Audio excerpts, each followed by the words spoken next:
Bonjour et bienvenue à notre méditation. Aujourd'hui, c'est le 5 juin et je continue de méditer dans Apocalypse chapitre 7 et verset 17. En effet, l'agneau qui est au milieu du trône prendra soin d'eux et les conduira aux sources des eaux de la vie. Et Dieu essuiera toute larme de leurs yeux. Quand on a commencé à méditer dans le livre d'Apocalypse, nous avons dit que beaucoup de passages d'Apocalypse, en fait, ce sont des citations de l'Ancien Testament et surtout du livre d'Ésaïe. Et ce verset 17 aussi vient du livre d'Ésaïe, Ésaïe 49, verset 10. Ils n'auront plus faim, d'ailleurs le verset 16 aussi, Apocalypse 7, 16 et 17. Ils n'auront plus faim, ils n'auront plus soif. La chaleur brûlante et le soleil ne le frapperont plus.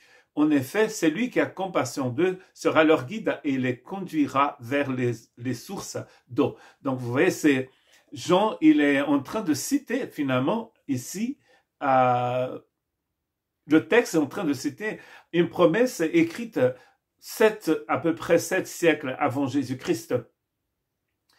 Et donc c'est une promesse du Seigneur pour son peuple, pas seulement pour le peuple hébreu, mais pour tout le peuple du Seigneur, car devant le trône de l'agneau, il y a des gens de toutes les tribus, de toutes les nations. Et une fois que nous sommes devant le trône du Seigneur, toutes les différences ont été gommées. D'ailleurs, elles sont déjà gommées ici, parce que Paul nous dit que dans le corps du Christ, il n'y a ni homme, ni femme, ni juif, ni grec, ni esclaves, ni libres. En fait, nous sommes tous un en Christ Jésus. Et là, bien sûr, devant le trône de l'agneau, nous serons un en Christ.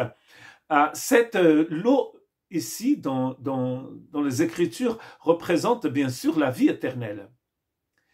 Le Seigneur nous conduit aux sources de la vie éternelle. Et nous l'avons déjà ici et nous l'aurons bien sûr pour les siècles des siècles et pour toujours. Jérémie chapitre 17 verset 13. Éternel, tu es l'espérance d'Israël. Tous ceux qui t'abandonnent rougiront de honte.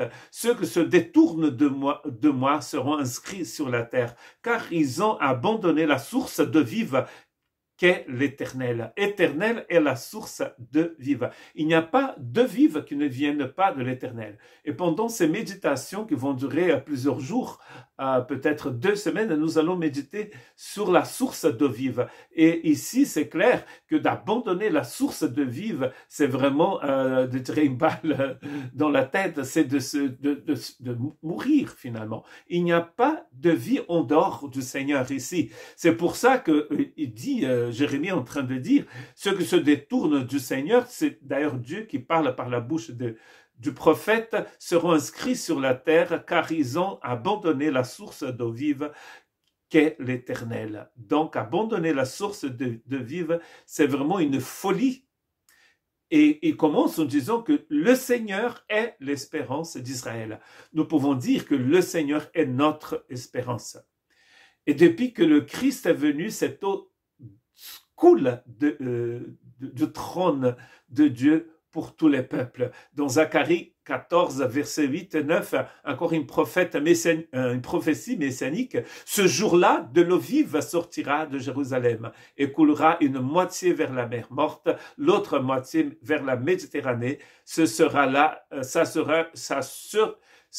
sera le cas été et hiver.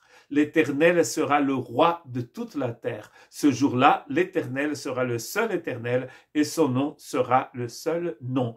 Donc vous voyez que on passe de Jérusalem au Seigneur de toute la terre. On voit bien que l'eau qui coule du calvaire, l'eau qui coule de la mort et de la résurrection de Jésus-Christ apporte la vie partout, comme dit le texte de Zacharie, d'Ézéchiel 47. De l'eau vive. Nous avons cette eau vive maintenant en Christ Jésus.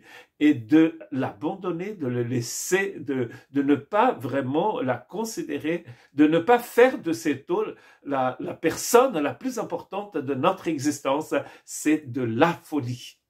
Que Dieu nous bénisse et qu'il ait pitié de nous.